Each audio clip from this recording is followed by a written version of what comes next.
Hello students, hope आप सब अच्छे होंगे। मैं आपका फ्रेंड मेंटर गाइड नवीन मिश्रा आप सबका एफएम की क्लासेस में बहुत बहुत स्वागत करता हूं।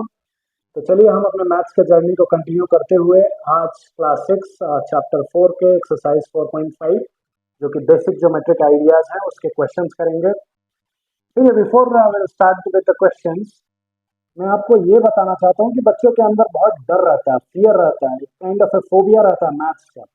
उनको मैथ्स से थोड़ा डर लगता है, लेकिन ये जस्ट एक फोबिया है, आपका सोच है।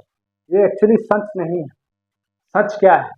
सच वो है जो आप जिस भी चीज में, जिस भी सब्जेक्ट में या जिस भी फील्ड में आप इंटरेस्ट अपना डेवलप करते हैं, उस फील्ड में आप बेहतर होते जाते हैं। आप धीरे धीरे देखेंगे कि आप में इम्प्रूवमेंट आ रहा है, आप काफी अच्छे फील करने लगे हैं, और आप जैसे जैसे उसमें इंटरेस्ट डेवलप करते जाते हैं आपको और वो चीज करने का मन करता है। तो मैथ्स भी वो उसी टाइप का एक सब्जेक्ट है जिसमें आप धीरे धीरे इंटरेस्ट डेवलप कीजिए। रोज 15 से 20 मिनट, ज्यादा मत दीजिए, 15 से 20 मिनट दीजिए। किस पे? आपने जो कॉन्सेप्ट आज सीखा है उस कॉन्सेप्ट को रिवाइज कीजिए। फिर उस कॉन्सेप्ट के रिवीजन के बाद उस पे बेस्ड क्वेश्चन को ट्राई कीजिए। बहुत ज्यादा नहीं, सिर्फ एक क्वेश्चन कीजिए। आप सिर्फ एक क्वेश्चन कीजिए पर डे, और उसको देखिए, उसको 4 से 5 बार कीजिए, उसको सोचिए कि वो क्वेश्चन में क्या बोल रहा है। जब आप क्वेश्चन करने जाएंगे तो उसका भी एक तरीका होता है, क्वेश्चन हम सॉल्व कैसे करें। तो सबसे पहले आपको क्या करना होता है कि क्वेश्चन को आप पढ़िए। एक बार आपने पढ़ा, आपको थोड़ी चीजें समझ में आई, 100% नहीं समझ में आए, दोबारा पढ़िए। फिर देखिए आपको थोड़ा 80-90% समझ में आएगा, 3 बार पढ़िए, 4 बार पढ़िए। जो इनिशियल फेज में जो ये आपका स्ट्रगल रहेगा 4 से 5 बार क्वेश्चन पढ़ने का, उससे क्या होगा कि आपको क्वेश्चन की हर एक चीज को बारीकी से समझने का मौका मिलेगा। आप क्वेश्चन क्या पूछ रहा है, क्या दिया है, what is given in the question, what has been asked, and सबसे इंपॉर्टेंट, पूछा क्या जा रहा है क्वेश्चन। हम क्या होता है, हम एक बार क्वेश्चन पढ़ते हैं, लग जाते हैं, और लगने के दौरान क्या होता है, थोड़े दूर 2 स्टेप आगे बढ़ते हैं, तीसरे स्टेप में कंफ्यूज, अरे मुझसे नहीं हो रहा है, छोड़ो, जाने दो, ऐसी चीजें होने लगती है। तो सबसे पहला स्टेप आपको क्या उठाना है, क्वेश्चन को 3 से 4 बार पढ़िए। समझ में आ गया पहली बार में, फिर भी एक बार पढ़िए। अगर पूरी तरह समझ में आ गया दूसरी बार में, फिर एक बार पढ़िए। 3 से 4 बार क्वेश्चन पढ़ने की आदत डालिए। दूसरा, उसके नीचे जैसे क्वेश्चन आप सॉल्यूशन पे जाते हैं, आप लिखिए व्हाट इज गिवन। अब उस क्वेश्चन में क्या क्या दिया हुआ है वो लिखिए। तीसरा स्टेप, जब वो लिख लिए, अब सोचिए कि उस पर क्या कोई बेस्ट फॉर्मूला है जो आप लगा सकते हैं, आपने सीखा है कॉन्सेप्ट में, या उससे रिलेटेड क्या चीज है जो आप यहाँ पे इंप्लीमेंट कर सकते हैं, उसके ऊपर ब्रेनस्टॉर्मिंग कीजिए। और चौथा, उसमें क्या पूछा गया है, क्वेश्चन क्या आपसे डिमांड कर रहा है, क्वेश्चन का डिमांड क्या है, उसको आप समझिए। ये 4 चीजें जब आप करेंगे तो आप पाएंगे कि पहले इनिशियल फेज में, इनिशियल कुछ दिनों में आपको थोड़ी तकलीफ होगी, थोड़ा कष्ट होगा, अरे यार टाइम लग रहा है, बन नहीं रहा है, लेकिन हार मत मानिए। वो होता है ना सेइंग, नेवर गिव अप। हार मत मानिए, फिर से आप ट्राई कीजिए। तब तक आप ट्राई कीजिए जब तक आप पूरी तरह एकदम अपना पूरा 100% नहीं दे देते।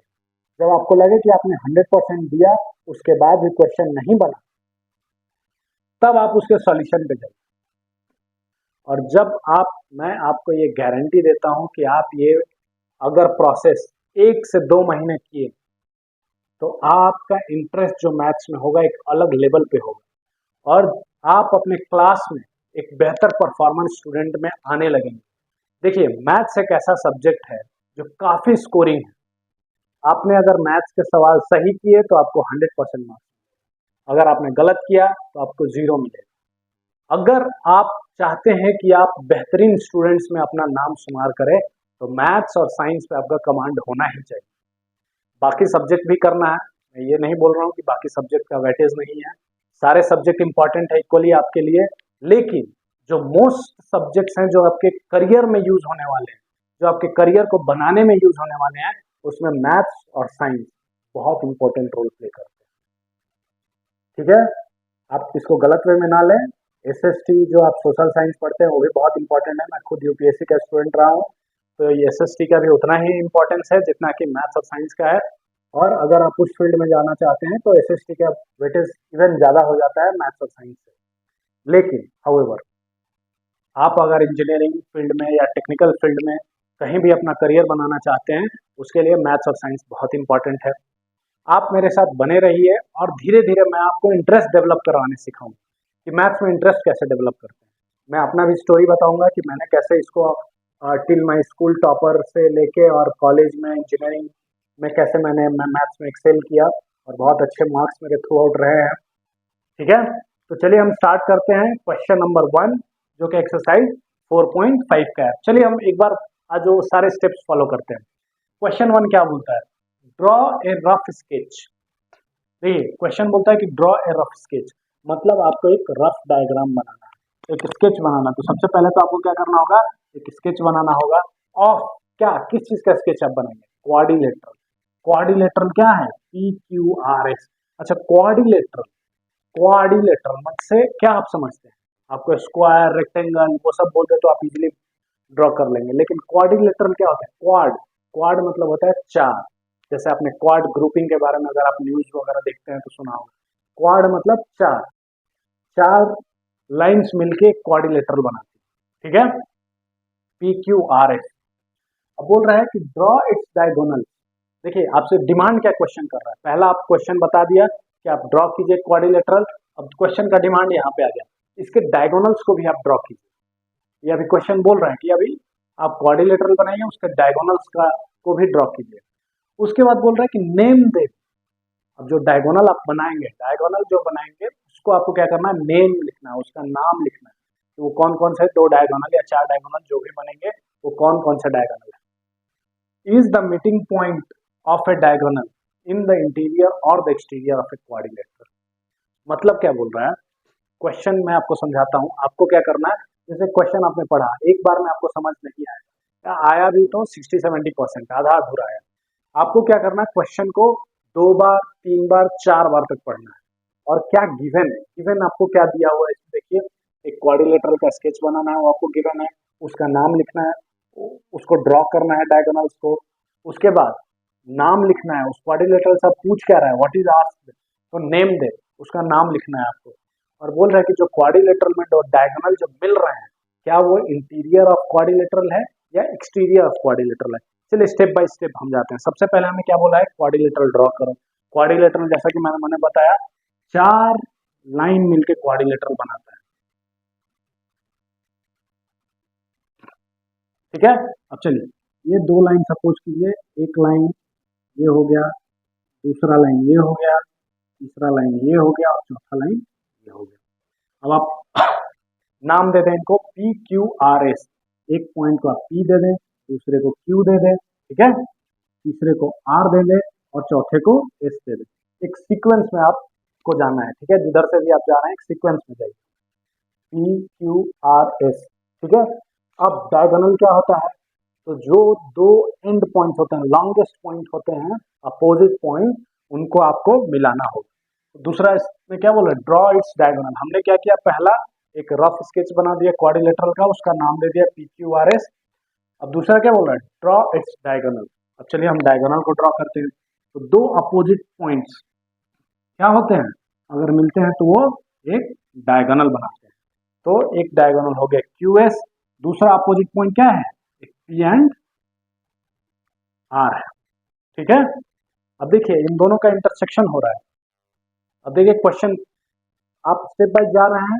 आपने देखा है क्वाड्रिलेटरल हमने ड्रॉ किया रफ, फिर हमने ड्रॉ इस डायगोनल, इसके डायगोनल्स को हमने ड्रॉ किया। अब बोल रहा है कि नेम दे। अब नेम लिखना है तो हमें नेम लिख लेते हैं। चलिए, तो डायगोनल के नाम क्या क्या हुए? डायगोनल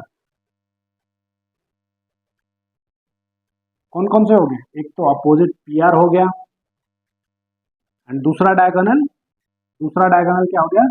Q एंड S हो गया, QS हो गया। तो PR एंड QS क्या हो गया? आपके दो डायगोनल हो गए, हमने नाम लिख दिया। अब is the meeting point, is the meeting point of diagonals in the interior और द एक्सटीरियर। यहाँ पे देखिए क्या बोल रहा है? बोल रहा है जो मीटिंग पॉइंट है, चलिए मीटिंग पॉइंट का कोई नाम हम दे देते हैं। सपोज इसका नाम हमने लिख दिया O। ये जो मीटिंग पॉइंट, दोनों डायगोनल मीट कर रहा है, एक दूसरे को इंटरसेक्ट कर रहा है, वो वहां पे एक पॉइंट बना, उस पॉइंट को हमने नाम दे दिया ओ। अब आप बताइए कि क्या ओ इस डायगोनल के इंटीरियर में है या एक्सटीरियर में है। अब इंटीरियर और एक्सटीरियर का हमने कॉन्सेप्ट ऑलरेडी समझ रखा है जब हम कर्व पढ़ रहे थे।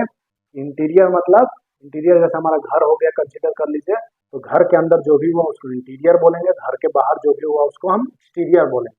ठीक है, तो यहाँ पे वैसे ही होता है, क्वाड्रिलेटरल एक घर समझिए, घर के अंदर जो भी है वो इंटीरियर में है और जो भी घर के बाहर है वो एक्सटीरियर में है। तो बताइए क्या ये पॉइंट कहाँ पे है ओ पॉइंट, तो O point is in the interior of, meeting point ऐसे लिख लीजिए कि meeting point of diagonals O is in interior of quadrilateral PQRS। ठीक है, PQRS जो क्वाड्रिलेटरल है उसके इंटीरियर में ये डायगोनल पॉइंट। होप आप सबको समझ में आया होगा। Thank you so much for being with me.